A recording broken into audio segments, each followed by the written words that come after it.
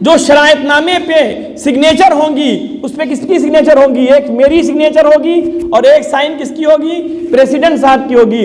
اب اگر ہم نے اس کانٹریکٹ کی شرطوں کو توڑ دیا تو ہم خائن، اور اگر انہوں نے توڑ دیا تو یہ خائن۔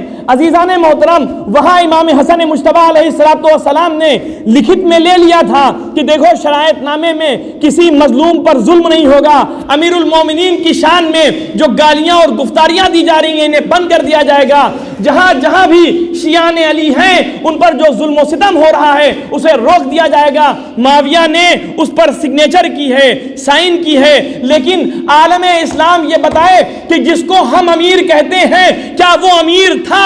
اگر وہ امیر ہوتا اور الہی امیر ہوتا تو اللہ کے پیغام پر، اللہ کے وعدے پہ باقی رہتا، لیکن وہ ایک شیطانی امیر تھا کہ جس نے صلح امام حسن کو کہ جتنے شرائط تھے کسی ایک پہ عمل نہ کر کے بتایا۔ دیکھو امیر دنیا میں صرف ایک ہے جسے امیر المومنین علی ابن ابی طالب علیہ السلام کہا جاتا ہے۔ صلوات دیجیے پر محمد والے۔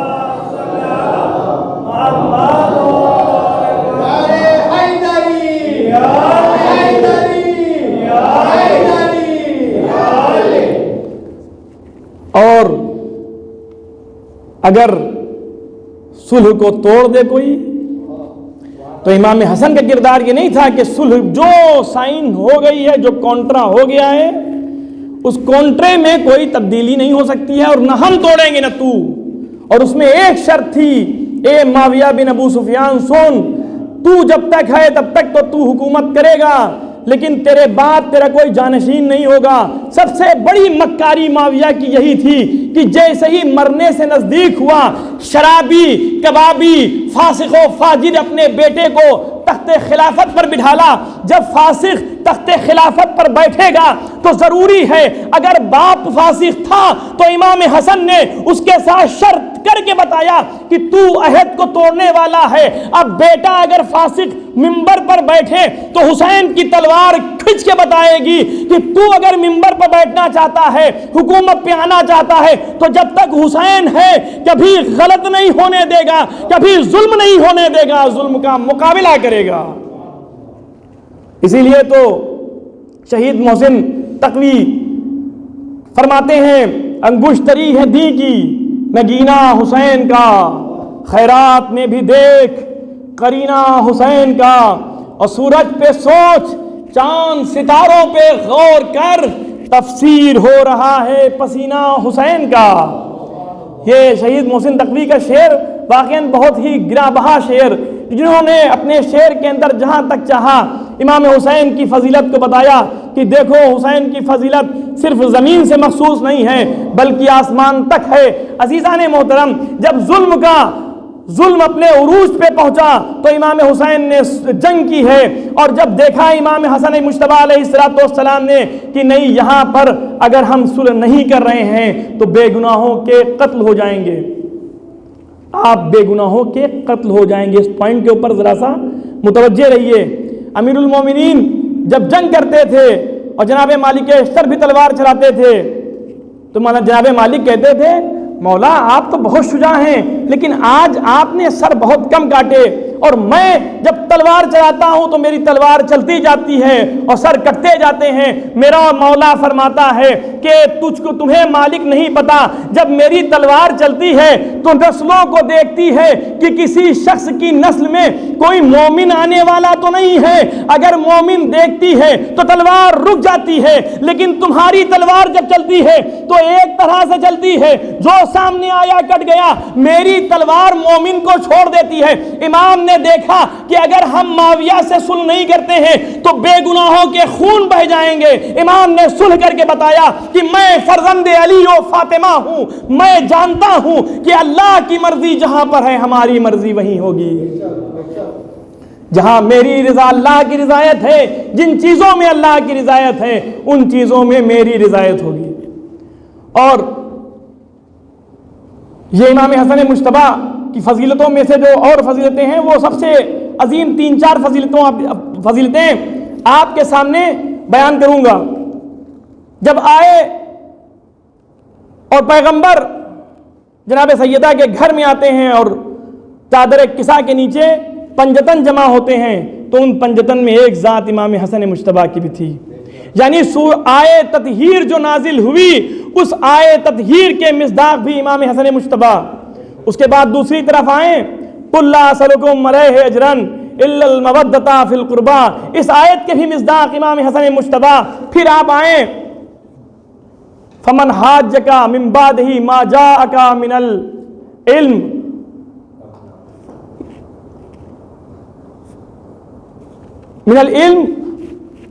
جب نصارہ نجران نے چیلنج کیا ہے کہ آپ لوگ اے رسول تم جھوٹے ہو، ان کی نبوت اور رسالت کے اوپر جب داغ لگانا چاہتے تھے تو یہ کہا کہ تم اپنے عورتوں کو لے کے آؤ، ہم اپنی عورتوں کو لے کے آئیں گے، تم اپنے مردوں کو لے کے آؤ، ہم اپنے مردوں کو لے کے آئیں گے، تم اپنے نفس کو لے کے آؤ، ہم اپنے نفس کو لے کے آئیں گے۔ تو رسول آئے جب مباہلہ کے میدان میں آئے ہیں تو کون کون تھا؟ نفس میں علی تھے، ابنا میں امام حسن مجتبیٰ اور امام حسین تھے، عورتوں میں جناب سیدہ تھیں۔ جیسے ہی نصارہ نجران نے یہ واقعہ دیکھا، ماجرا دیکھا، میدان چھوڑ کر بھاگ گئے۔ خداوند عالم آئے جبریل کو بھیجتا ہے، آئے مباہلہ نازل ہوتی ہے، اور یہی تو تھا، یہی وہ موقع تھا کہ جب کاذبین کے اوپر کھلی لعنت ہوئی ہے، ان کاذبین پہ لعنت بھیجوانے والوں میں ایک مصداق امام حسن مجتبیٰ کی ذات بھی تھی کہ امام آئے ہیں اور نصارہ نجران بھاگے ہیں، فرار ہوئے ہیں۔ پھر تیسری طرف آئیں تو پیغمبر کا ساتھ امام حسن مجتبیٰ نے کافی دیا ہے، 7 سال تک پیغمبر کے ساتھ رہے ہیں امام حسن مجتبیٰ، اور 10 سال امام نے 7 مہینے خلافت کی ہے۔ خلافت جو کی تو خلافت کی بہت ہی کم مدت تھی، اس لیے کہ امام المومنین کے بعد معاویہ نے فتنہ کرنا شروع کر دیا تھا۔ جو فتنہ اس کا تھا، کیوں؟ کیونکہ اس کو حکومت چاہیے تھی، اس کو تخت چاہیے تھا، اس کو شہرت چاہیے تھی، لہذا وہ کرسی پہ جب بیٹھا ہے تو اس نے اپنے سامنے کسی کو نہیں سمجھا، اور وہ یہ چاہتا تھا کہ جو وہ چاہے وہ ہو جائے، جو وہ چاہے اس طریقے سے انجام پا جائے، دین ختم ہو جائے، نابود ہو جائے۔ اسی تمام چیزوں کو الجھانے میں لوگوں کو پیسہ دیتا تھا، امیر المومنین کے اوپر سب و شتم کا اعلان کرواتا تھا، لوگوں کو پیسہ دیتا تھا، ظالموں مظلوموں کے اوپر ظلم کرواتا تھا تاکہ یہ حکومت میرے ہاتھ میں آ جائے۔ پیسہ دیتا تھا اور غلط کاموں میں مشغول ہو جاتا تھا۔ ان تمام چیزوں کو دیکھتے ہوئے آگے بڑھی ہے حکومت، اور ایسے حالات پیدا کر دیے گئے کہ اب امام حسن مجتبیٰ علیہ السلام کے لیے حکومت اب بہت سخت ہو چکی ہے۔ اور جب صلح کی بات آئی ہے تو میں نے عرض کیا، امام نے صلح نامہ جو لکھا ہے، بنایا گیا ہے طرفین کی مرضی سے، اس میں جو شرائط تھے ان کسی ایک شرطوں کے اوپر بھی اس خبیث نے عمل نہیں کیا۔ یہ اس بات کا ثبوت ہے کہ جو خلف وعدہ کرتا ہے، خلف وعدہ کرتا ہے، وہ اللہ کا بھی مخالف ہوتا ہے، رسول کا مخالف ہوتا ہے۔ جو اللہ اور رسول کا مخالف ہو جائے وہ مسلمان تو چھوڑیے، امیر تو چھوڑیے، وہ مسلمان کیسے ہو سکتا ہے؟ ارے کلمہ گو تو بہت لوگ تھے، لیکن ظالم کو دیکھیں، قاتل کو دیکھیں، کیا قاتل اور ظالم بھی کیا وہ مسلمان ہو سکتا ہے؟ اور جو مظلوم امام کا خون بہا دے۔ امام حسن کی زوجہ نے تو ظاہراً زوجہ نے زہر دیا ہے، لیکن زہر دلوانے والا کون تھا؟ اور تاریخ کے اندر جائیں، خلیفہ سوم عثمان کو واصل جہنم کرانے والا کون تھا؟ وہ بھی یہی اسی کی ذات تھی، اسی نے یہ کام کروایا ہے، اس لیے کہ اسے حکومت چاہیے تھی۔ اور جب وہ مرا ہے تو اس نے اس کے کرتے کو، جو خون بھرا کرتا تھا، اس کو پوری دنیا ہر طرف نشر کیا ہے کہ میں مظلوم کا حامی ہوں اور میں خلافت کا اصلی مالک ہوں۔ یہ سب اس نے چوچلے بازی بہت کی ہیں، لیکن امیر المومنین کی ذات موجود تھی، اسے خلافت نہیں ملی۔ لیکن اس کے امیر المومنین کی خلافت کے بعد، شہادت کے بعد، 21 رمضان کے بعد جو امام حسن مجتبیٰ کو امامت اور خلافت ملی، اس کا جو دائرہ تھا وہ 7 مہینے سے زیادہ نہیں تھا۔ 7 مہینے میں اس نے اتنا فتنہ بو دیا کہ امام حسن نے صلح کی اور کنارے آئے۔ عزیزان محترم، امیر المومنین حضرت علی ابن ابی طالب علیہ السلام ارشاد فرماتے ہیں،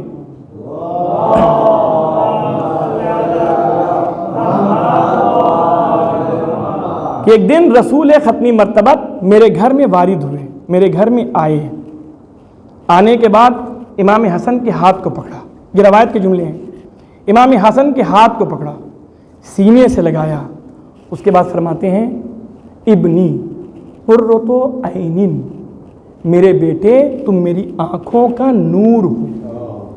پھر فرماتے ہیں رسول جس نے میرے بیٹے کو اذیت دی گویا مجھے اذیت دی، جس نے مجھے اذیت دی اس نے اللہ کو اذیت دی، جس نے اس سے محبت کی اس نے مجھ سے محبت کی، اور جس نے مجھ سے محبت کی اس سے اللہ نے محبت کی۔ لیکن جب امام حسن سے کوئی محبت کے بجائے نفرت کرے گا تو کہتے ہیں اللہ سے نفرت ہوئی ہے۔ اب آپ بتائیں جو عالم اسلام میں پیغمبر کی اس حدیث کو دیکھتے جائیے، مصداق دیکھتے جائیے کہ کن لوگوں نے محبت کی ہے اور کن لوگوں نے نفرت کی ہے۔ جو نفرت کرنے والے ہیں وہ اللہ کے دشمن ہیں، رسول کے دشمن ہیں، اور جو محبت کرنے والے ہیں وہ رسول کے بھی ماننے والے ہیں اور اللہ کے بھی چاہنے والے ہیں۔ لیکن جو رسول کا انکار کر دیں، وہ جو امام حسن کا انکار کر دیں، انہوں نے رسول کا بھی انکار کیا ہے، انہوں نے اللہ کا بھی انکار کیا ہے، اور اللہ کا انکار کرنے والا کبھی مومن اور مومن نہیں ہو سکتا ہے۔ صلوات ہے بر محمد و آل محمد۔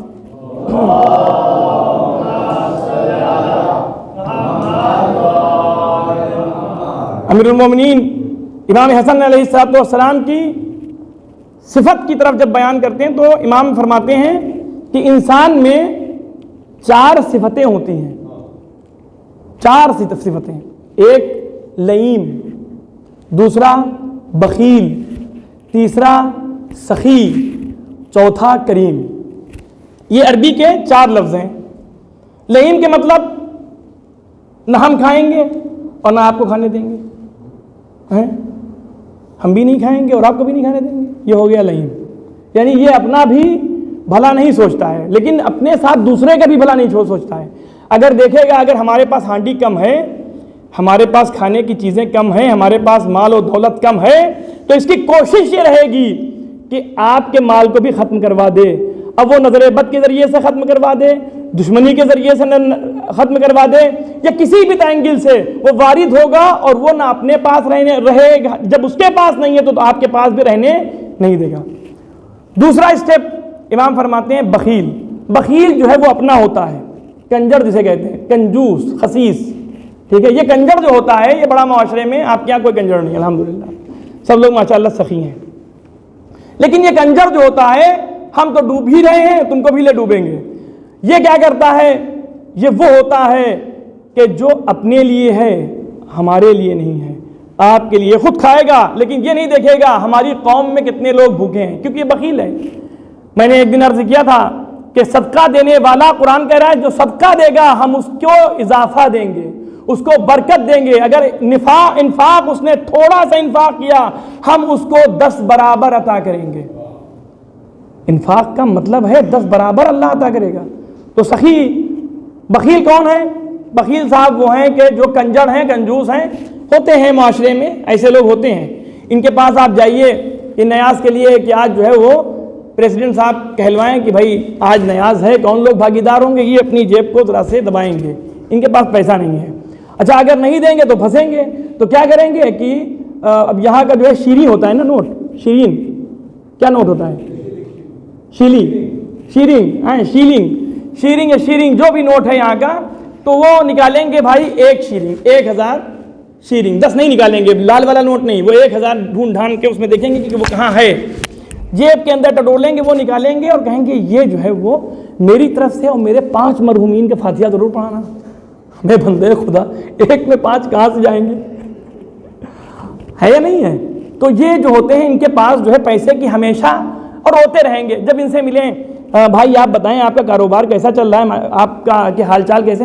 ارے مولانا میں کیا بتاؤں، جیسے ہی ملیں گے فوراً مولانا کیا بتاؤں، ارے ویادی ہے، سارا دھندا چوپٹ ہو گیا ہے، گراہک آتے نہیں ہیں، یہ نہیں ہو رہا ہے، وہ نہیں ہے، اور گھر میں جاتا ہوں تو بیوی پھٹکارتی ہیں کہ تم کما کے نہیں لا، جھوٹ لگا دیں گے بیوی کو۔ جب بھی کوئی انسان مصیبت میں پھنستا ہے تو وہ کیا کرتا ہے؟ اپنی مصیبت کو سب سے پہلے بیوی کے اوپر اٹیک کر کے دکھا دیتا ہے۔ وہی انسان یہ بخیل یہ بھی کام کرتا ہے، یہ کنجر ہے، اپنے لیے بھی کنجر نہیں ہے لیکن اپنی بیوی کے لیے ضرور کنجر ہے۔ اس کی بیوی، اگر ان کی بیوی، یہ بخیل صاحب کی بیوی اگر کہیں گی کہ તમે જે છે થોડું પૈસા અમને આપી દો, હું જાઉં છું બજાર અને બજારમાં અમને જે છે વસ્તુ જે મારા માટે જરૂરી વસ્તુ હશે ને આ ખરીદવાની છે. તો આ પોતે શું કહેશે, હવે મારા પાસે પૈસા નહીં, કાલે બીજા દિવસે તમે આવજો પછી આપણે જોશું, પણ હવે મારા પાસે આજના દિવસનો પૈસા નથી.